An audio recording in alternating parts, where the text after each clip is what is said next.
Il Signore sia con voi. Inchinatevi per la benedizione.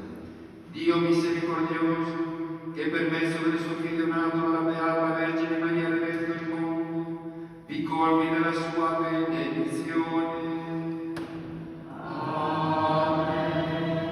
Dio vi protegga sempre in ogni luogo, per intercessione di Maria Vergine Madre, che ha dato al mondo l'autore della vita.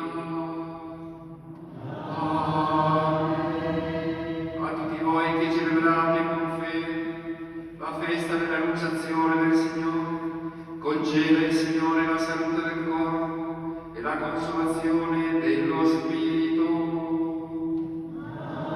Amen. E la benedizione di Dio Onnipotente, Padre, Figlio e Spirito Santo, discenda su di voi, sulle vostre